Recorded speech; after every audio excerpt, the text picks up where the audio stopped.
स्वागत है आप सभी स्टूडेंटों का जेएमबी स्टडी भारत में। तो आज हम स्टडी करते हैं अंगद सर के साथ कक्षा 9वीं की गणित के अध्याय 7 का जो है त्रिभुज। ये त्रिभुज का भाग नंबर 12 है, जिसमें हम जानेंगे प्रश्नावली 7.1 के भाग 2 में प्रश्न क्रमांक 3 और 4 का संपूर्ण हल। इससे पहले यदि आपने हमारे चैनल्स को सब्सक्राइब नहीं किया है तो सब्सक्राइब कीजिए ताकि इसी प्रकार की सभी वीडियो आपको सबसे पहले मिल सके। अब हम देखते हैं प्रश्न नंबर 3 और प्रश्न नंबर 4 क्या कहता है। तो प्रश्न नंबर 3 हमें दिया गया है, एक रेखाखंड AB पर AD और BC दो बराबर लंब रेखाखंड हैं।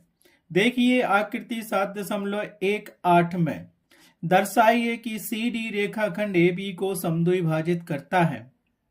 ठीक, हमें एक चित्र दिया गया है, आकृति दी गई है, AB एक रेखाखंड दिया है और वो कह रहा है कि AD और ये BC ये बराबर लंब हैं जो रेखाखंड AB पर हैं। हमें बताना है कि CD, ये पूरा CD रेखाखंड AB को समद्विभाजित करता है। ठीक है, तो हम सबसे पहले लिख लेते हैं, जो दिया गया है उसको लिख लेते हैं और जो ज्ञात करना है उसको भी लिख लेते हैं। क्या दिया गया हमें, रेखाखंड AB पर AD और BC बराबर लंब हैं, अर्थात हमें दिया गया है AD लंब है रेखाखंड AB पर और इसके बराबर क्या लिखा है, उसने कहा है कि BC लंब है AB पर और वो ये कह रहे हैं कि AD और BC बराबर है। इसको हमने समीकरण 1 बना लिया। सिद्ध क्या करना है वो भी देखिए। सिद्ध करना है कि CD रेखाखंड AB को समद्विभाजित करता है, अर्थात ये CD जो रेखा है इस रेखाखंड को दो समान भागों में विभाजित करती है, CD रेखाखंड AB को। ठीक है, तो हम क्या करेंगे, ये डायग्राम जो हमें दिया गया है, ये रेखाखंड AB दिया गया है और इस पे दो लंब है, एक BC लंब है और एक AD लंब है। ये दो लंब डाले गए हैं और इनको मिलाते हैं तो ये CD एक रेखा है जो इस रेखाखंड AB को दो समान भागों में विभाजित करती है। तो इसको हमें सिद्ध करने के लिए क्या करना पड़ेगा, हम दो त्रिभुज लेंगे। एक त्रिभुज तो हमारे पास ये मिल जाएगा, क्या मिलेगा, OBC ये वाला त्रिभुज, और दूसरा त्रिभुज मिलेगा OAD ये वाला त्रिभुज। अब उसने कहा था कि ये लंब डले हैं कहाँ पे, BC लंब है और AD लंब है, तो यहाँ पे 90 अंश का कोण बनाएगा। ठीक है, और ये भुजा BC लंब और AD लंब क्या है, बराबर दिए हुए हैं और ये बना रहा है हमारे पास 90 अंश का कोण बना रहा है। ठीक है, तो दो हम इस पे हल करने से पहले, क्वेश्चन पेपर पे हल करने से पहले रफ में समझ लेते हैं कौन कौन से त्रिभुज है। सबसे पहले जो क्वेश्चन दिया गया है उसको समझो, उसमें क्या दिया गया है और हमें क्या सिद्ध करना है। आधा सवाल तो इसी में हल हो जाता है। ठीक है, और हमें ये दो त्रिभुज मिल गए यहाँ से, AOD और दूसरा मिल गया हमें VOC वाला त्रिभुज मिल गया। इसमें हम क्या लगाएंगे, सर्वांग समता सिद्ध करेंगे, फिर उसके बाद इसको सिद्ध करेंगे कि ये बास में बराबर है। तो अब हम लेते हैं दो त्रिभुज। कौन कौन से त्रिभुज लेंगे, अब त्रिभुज AOD ये वाला त्रिभुज AOD और दूसरा त्रिभुज लेंगे हम BOC में। अब BOC क्या है, VOC ये वाला त्रिभुज। ठीक है, इन दो त्रिभुजों की हम सर्वांग समता सिद्ध करेंगे। तो इन दो त्रिभुजों को बनाने के लिए रफ में हम समझते हैं पहले क्या है। पहला ऊपर का ये त्रिभुज लेते हैं, तो ये क्या बन गया हमारे पास, देखो ये बन गया BCO और दूसरा त्रिभुज हमारे पास क्या है, ये वाला त्रिभुज, कौन सा, OAD मतलब AOD त्रिभुज। ठीक है, दूसरा त्रिभुज हमारे पास क्या है, ये तो O ही है, ये यहाँ पे A है और ये D है। ये यहाँ पे 90 अंश का कोण बन रहा है। जब लंब की बात आती है तो वो 90 अंश का कोण बनता है, कोण ये और कोण भी 90 अंश के हैं। ठीक है, क्योंकि यहाँ पे AD और BC लंब है, इसीलिए कोण A बराबर और कोण B बराबर क्या हो जाएगा, 90 अंश हो जाएगा। और उसने कहा कि ये BC भुजा बराबर है AD भुजा के बराबर है। ठीक है, आया समझ में कि नहीं आया? बिल्कुल आ गया। अब एक और आकृति इसमें बन रही, जरा ध्यान दीजिए आप। चाहो तो यहाँ पे दो रेखाएं खींची हुई है, एक AB और एक DC रेखा है। तो एक रेखा ये गई है हमारी, ये कौन सी है? AB रेखा है। और दूसरी रेखा हमारे पास क्या है? ये CD रेखा है ये CD रेखा, AB और CD रेखा। तो ये क्या शीर्ष अभिमुख कोण बन रहा है। ये कोण बराबर होगा अपने इस कोण के बराबर होगा, और ये कोण बराबर होगा हमारे इस कोण के बराबर होगा। तो ये वाला कोण जो दिया है, एक कोण और एक कोण आपस में क्या होंगे? बराबर होंगे। और इस कोण की हमें जरूरत ही नहीं है। आया समझ में हमारे पास? तो ये शीर्ष अभिमुख कोण कहलाता है। तो हम त्रिभुज में सर्वांग सब सिद्ध करने के लिए सबसे पहले हम क्या लिखेंगे? हमें क्या दिया गया है? कोण। ये बिंदु O दिया गया है, O। तो इसको लिखेंगे हम, क्या लिखेंगे बताओ? सबसे पहले शीर्ष अभिमुख कोण लगाते हैं हम। यहाँ पे ये कोण लगाएंगे, फिर ये कोण बराबर होगा, और ये कोण बराबर होगा, ये भुजा और ये भुजा बराबर है। ठीक है, तो ये कोण हमारे पास दिया गया है। तो इसमें ये शीर्ष अभिमुख कोण बन गया। शीर्ष अभिमुख कोण की परिभाषा क्या होती है? आमने सामने के कोण बराबर होते हैं। तो यहां से कोण क्या बनेगा? एक कोण अपने बनेगा कोण AOD, और दूसरा कोण बनेगा BOC। ये दोनों कोण क्या होंगे? आपस में बराबर होंगे। तो इसको हम लिख सकते हैं, क्योंकि 3 पॉइंट चाहिए हमें सर्वांग समता सिद्ध करने के लिए। तो एक कोण तो हमें ये मिल गया, यहां से क्या मिल गया? कोण AOD बराबर है कोण BOC के। रीजन क्या दोगे यहाँ पे आप? शीर्ष अभिमुख कोण से। शीर्ष अभिमुख कोण है ना ये अपने पास, तो इसको रीजन दोगे शीर्षाभिमुख कोण से। ठीक है, शीर्षाभिमुख कोण एक दिया है हमारे पास। ये आमने सामने के कोण बराबर होते हैं। देखो यहाँ पे डायग्राम में ये और ये दिया, तो ये कोण और ये कोण क्या होगा? बराबर होगा। दूसरा पॉइंट हम देखेंगे, क्योंकि अब ये हमारे पास लंब डले हैं। ये BC लंब है B पर, AB रेखाखंड पर, और ये D लंब है AB रेखाखंड पर। तो ये कोण और ये कोण क्या होगा? 90 अंश का होगा। ये हमें दिया गया है 90 अंश के हैं। तो इसको लिख लो, कोण A बराबर होगा कोण B के। ये वाला कोण A बराबर होगा कोण B के, क्योंकि ये लंब दिया 90 अंश का दिया गया है। यहां लिख दो, दिया है, क्या दिया है? दिया है प्रत्येक कोण कितने का है? 90 अंश का है। तो इसका रीजन हो जाएगा प्रत्येक कोण 90 अंश का है, क्योंकि रेखाखंड AB पर लंब है BC और AD। तीसरी चीज हम क्या लिखेंगे उसमें?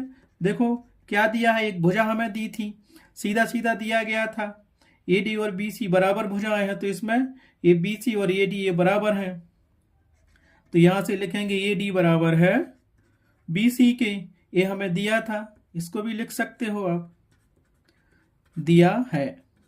हो गए 3 पॉइंट बंद। तो यहां से ये पहला कोण दिया, दूसरा कोण दिया, और तीसरी भुजा दी है। तो हम क्या कह सकते हैं? ये वाला त्रिभुज जो हमारे पास था,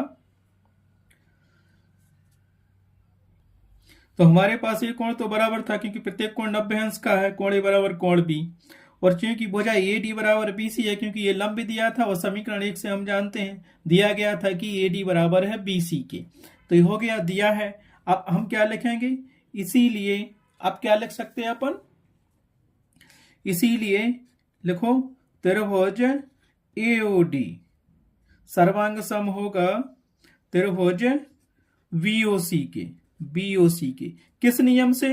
यहां देखो कोण दिया है, ये फिर कोण है, फिर भुजा है। तो ये हमारे पास हो गया कोण कोण भुजा सर्वांग समता नियम से।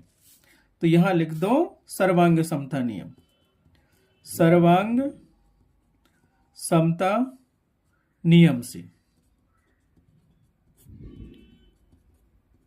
कौन से नियम से? कोण कोण सर्वांग समता नियम से दोनों त्रिभुज क्या होंगे? आपस में सर्वांग सम होंगे। और जब दो त्रिभुज आपस में सर्वांग सम होते हैं, तो उनके संगत भाग भी बराबर होते हैं। तो बाई CP/CT से हम क्या लिख सकते हैं? अब देखो, ये त्रिभुज थे दोनों संगत भाग, तो अपने पास तो मेन तो यही डायग्राम बना हुआ था कि ये क्या दिया है, ये लंब है, ये लंब है, और ये दोनों मिले थे। ये हमारे पास था DC, ये था O, और ये था हमारे पास B, और ये था ये 90 अंश का कोण बना था यहाँ पे, ये सी सभिमुख कोण बराबर है। तो अब हम सीपीसीटी से क्या लिख सकते हैं कि जब दो त्रिभुज आपस में बराबर होते हैं तो उनकी सभी भुजाएं बराबर होती हैं। हमें सिद्ध करना है कि ये समद्विभाजक है। तो सीपीसीटी से हम यहाँ लिख सकते हैं कि ओ ए बराबर है ओ बी के और ओ सी बराबर है ओ डी के। ये तो लिख सकते हैं। तो देखो, इसीलिए अतः अब हम क्या करेंगे, अतः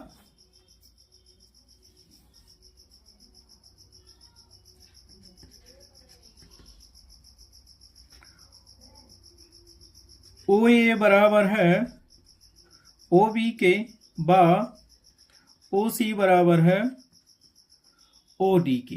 ये तो समझ में आया, ओ ए बराबर है ओ सी के और ओ बी बराबर है ओ डी के।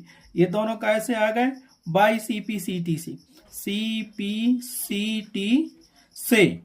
क्यों, क्योंकि दोनों त्रिभुज सर्वांग सम है। ये भी रीजन दे सकते हो कि त्रिभुज क्या हो गया, त्रिभुज एओडी सर्वांग सम है त्रिभुज बीओसी के। ठीक है, इसलिए ये दोनों पार्ट क्या होंगे, सीपीसीटी से बराबर होंगे। क्यों, क्योंकि जब दो त्रिभुज आपस में सर्वांग सम हो जाते हैं तो उनके संगत भाग ये आपस में बराबर हो जाते हैं। ठीक, तो ठीक है, हमारे पास ये डायग्राम दिया था तो सिद्ध हो गया, क्योंकि यहाँ की ये रेखा और यहाँ की ये रेखा आपस में बराबर है और ये वाली रेखा और ये वाली रेखा यहाँ से बराबर है। अर्थात दोनों आदि ये है, आदि ये है और आदि ये है, आदि ये है। तो हम क्या कह सकते हैं, जो हमें सिद्ध करना था कि ये सी डी रेखाखंड ए बी को दो समान भागों में बांटती है। क्योंकि रेखाखंड दो ए बी का मतलब समान भागों में बांटने का मतलब होता है कि ओ ए बराबर होना चाहिए ओ बी। तो आधा ये दिया है, आधा ये ऊपर का दिया है, दो समान भाग होगा और यहाँ लिख दिया ओ ए बराबर ओ बी। इसी प्रकार से ओ सी बराबर है ओ डी के, ये भी दो समान भागों में बांटती है। तो हम क्या कह सकते हैं, हम कह सकते हैं कि इसलिए तो हम क्या कह सकते हैं कि सी डी रेखाखंड ए बी को समद्विभाजित करता है। ये सी डी रेखाखंड ए बी को दो समान भागों में बांटता है अर्थात समद्विभाजित करता है। यही हमें सिद्ध करना था। लिख लो, यही सिद्ध करना था, यही सिद्ध करना था। क्या हो गया, यही हमें सिद्ध करना था। ठीक है, तो हम क्या लिखेंगे, इति सिद्धम, इति सिद्धम। ठीक है, इस प्रकार से प्रश्नावली 7.1 का ये तीसरा क्वेश्चन कंप्लीट हुआ। आप चलते हैं हम क्वेश्चन नंबर 4 पर। क्वेश्चन नंबर क्या कहता है, एल और एम दो समांतर रेखाएं हैं जिन्हें समांतर रेखाओं P और Q का एक अन्य एक में प्रतिच्छेद करता है। देखिए आकृति 7.19 में दर्शाइए कि त्रिभुज ABC सर्वांग सम है त्रिभुज CDA के। तो हमें ये दो रेखाएं दी गई हैं, L रेखा और M रेखा। इन दोनों रेखाओं को प्रतिच्छेद करने वाली रेखा ये P रेखा है और एक Q रेखा है। हमें सिद्ध करना है कि त्रिभुज ABC और त्रिभुज ACD क्या होंगे, आपस में सर्वांग सम होंगे। तो जो हमें दिया है सबसे पहले हम उसको लिख लेते हैं और जो सिद्ध करना है उसको लिख लेते हैं। और समांतर चतुर्भुज की बात होती है तो जब रेखा आपस में एक दूसरे के समानांतर होती हैं तो वो आपस में बराबर भी होती हैं, आमने सामने की रेखाएं। ठीक है, तो जो हमें दिया गया है पहले उसको लिख लेते हैं और जो ज्ञात करना उसको लिख लेते हैं। तो हमें दिया गया है L तथा M दो समांतर रेखाएं हैं जिन्हें समांतर रेखाओं P तथा Q का एक अन्य एक में काटता है। हमें सिद्ध करना है कि त्रिभुज ABC सर्वांग सम होगा त्रिभुज CDA के। तो त्रिभुज ABC हमें क्या दिया है हम देखते हैं, यहाँ पे हमने समझेंगे डायग्राम में। तो यहाँ देखिए हमें दो त्रिभुज दिए गए हैं जो सिद्ध करना है। तो इनमें मान लो एक त्रिभुज ABCD एक चतुर्भुज है, इसमें दो त्रिभुज हमें दिए गए हैं। देखो यहाँ से ABC एक त्रिभुज A दिया है तो इसको बना लेते हैं हम। एक त्रिभुज हमारे पास A दिया है ABC त्रिभुज हो गया हमारे पास, इसको नाम दे दिया हमने ABC। और दूसरा त्रिभुज हमें दिया गया है क्या, CDA, ए वाला त्रिभुज। तो दूसरे त्रिभुज को भी हम नाम दे लेते हैं। दूसरा त्रिभुज हमारे पास क्या है, ये दिया है। दूसरा त्रिभुज हमें क्या दिया गया है, यहां देखो दूसरा त्रिभुज हमें बनेगा हमारे पास ये वाला। ये क्या है दूसरा त्रिभुज, CDA और ए। तो देखो ये भुजा और ये सी भुजा इसमें आ रही है, ये सी भुजा इसमें भी आ रही है, ये त्रिभुज नीचे वाला और ये त्रिभुज ऊपर वाला, तो ये सी भुजा कॉमन है। ठीक है। और दूसरी बात हम यहां देखेंगे किस चीज से सिद्ध करेंगे कि ये त्रिभुज दोनों सर्वांग सम है। तो सबसे पहले हमें यहां पे लगाना पड़ेगा एकांतर अंतःकोण। एकांतर अंतःकोण से दोनों क्या होंगे, दोनों त्रिभुज समान होंगे। अब देखो यहां से ये कोण और ये कोण, ये इस त्रिभुज में ये और ये जेड बन रहा है, तो एक कोण ये बन गया, कोण है और ये कोण सी आपस में बराबर होंगे एकांतर कोण सी। इसी प्रकार हम क्या करेंगे, दूसरा ये जेड लिया था हमने अभी ये वाला, अब हम क्या करेंगे कि ऐसा वाला लेंगे, ये यहां से बनाएंगे ये त्रिभुज, ये तो बन गया। अब हम लेंगे ये वाला त्रिभुज, तो यहां से दूसरा बन जाएगा। देखो ये भुजा हमने ली, यहां से ऐसी ऐसी बन गया, ये हमारे पास एकांतर कोण ये वाला। अब हमें चाहिए ये वाला और ये वाला चाहिए, तो ये उससे निकाल लेंगे। तो देखो यहां से हम क्या लिखेंगे, क्योंकि कोण ACB बराबर है कोण CAD के, क्योंकि ये हमारे पास अंतःकोण बन गया यहां से ऐसा ऐसा, तो एक ये बना है प्रतिथि रेखा के इस तरफ और एक इस तरफ बना है, तो ये क्या हो गया, एकांतर कोण की परिभाषा से ये दोनों कोण क्या होंगे, कोण ये कोण A और ये कोण C आपस में बराबर होंगे। इसको नाम दिया हमने, क्या दिया है, कोण ACB बराबर होगा कोण CAD के। ये वाला कोण आपस में क्या होंगे, बराबर होंगे। तो एकांतर कोण की परिभाषा से काय से बराबर होंगे, एकांतर अंतःकोण, क्योंकि यहाँ जेड जैसी आकृति बन रही है, तो ये वाला कोण और ये वाला कोण एकांतर कोण कहलाते हैं। तो हमारे पास कोण ACB और CAD कोण आपस में क्या होंगे, ये बराबर होंगे। इसको मान लो कोण 1 मान लो, इसको 2 मान लो। इसी प्रकार हम इसको सिद्ध करेंगे, इसको 3 मान लेते हैं और इस कोण को हम 4 मान लेते हैं। ठीक है। तो अभी हमने क्या बनाया था, एकांतर अंतःकोण बन गया था इन दोनों त्रिभुजों में ये वाला, तो यहां से कोण 1 बराबर था कोण 2 के। अब लेंगे हमने ये वाला जेड बना था, अब बनाएंगे हम ये वाला जेड, ये वाला।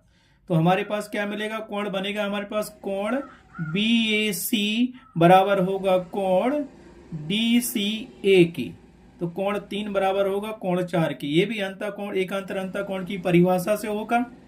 एकांतर अंतःकोण से क्या मिल गया हमें, कोण BAC बराबर होगा कोण DCA की। ठीक है, एकांतर अंतःकोण से। अब हम देखते हैं कि इन दोनों त्रिभुजों में एक भुजा हमें कॉमन दी है AC, क्योंकि ये त्रिभुज दिया था हमारे पास और दूसरा ऊपर वाला ये त्रिभुज था, तो AC भुजा दोनों में कॉमन है। तो हम कर सकते हैं कि AC बराबर AC होगा, AC बराबर AC या AC बराबर C है। तो एक ही बात है, तो ये क्या है, उभयनिष्ठ भुजाएं हैं। तो ये क्या मिल गया हमें, AC बराबर AC उभयनिष्ठ भुजा मिल गई। अतः हम क्या कह सकते हैं, हम कह सकते हैं कि त्रिभुज ABC सर्वांग सम होगा त्रिभुज CDA के। तो इसको लिख लो, इसीलिए त्रिभुज ABC सर्वांग सम होंगे त्रिभुज CDA के। सर्वांग समता के किस नियम से, कोण कोण भुजा सर्वांग समता नियम से। तो ये हमने सिद्ध कर दिया कि त्रिभुज ABC सर्वांग सम होगा CDA के सर्वांग समता के कोण कोण भुजा सर्वांग समता नियम से। हमने 2 त्रिभुज लिए, यहां लिख देंगे त्रिभुज ABC और त्रिभुज CDA में सर्वांग समता। क्या लिया था हमने, सिद्ध करना था कि त्रिभुज ABC सर्वांग सम होंगे त्रिभुज CDA के। तो हमने लिखा अब त्रिभुज ABC और त्रिभुज CDA में पहला कोण हमने निकाला, ये वाला कोण निकाला, एकांतर कोण ये कोण आपस में बराबर होंगे। फिर दूसरा कोण हमने निकाला कि BAC ये वाला कोण और ये वाला कोण। दूसरा DCA कोण 3 और कोण 4 आपस में बराबर होंगे। ये दोनों क्या चीजें हो गई, एकांतर कोण हो गए। जेड जैसी आकृति यहाँ पे भी बनी और यहाँ पे भी बनी। ठीक है। और AC भुजा बराबर AC, क्योंकि दोनों त्रिभुजों में AC भुजा कॉमन थी, तो उभयनिष्ठ भुजा है। अतः हम कह सकते हैं कि त्रिभुज ABC सर्वांग सम होंगे त्रिभुज CDA के। और हमें यही सिद्ध करना था, तो इसको लिख दो, हमें यही सिद्ध करना था, यही सिद्ध करना था। ठीक है, हमें यही सिद्ध करना था। सो ये हो गया इति सिद्धम। इस प्रकार से प्रश्नावली 7.1 का क्वेश्चन नंबर 4 भी कंप्लीट हुआ। आशा करता हूं कि आपको ये समझ में आया होगा। इंपोर्टेंट क्वेश्चन है, कई बार पूछा गया है एग्जाम में। नेक्स्ट वीडियो में देखेंगे प्रश्नावली 7.1 के नेक्स्ट क्वेश्चनों को। Thanks for watching my video.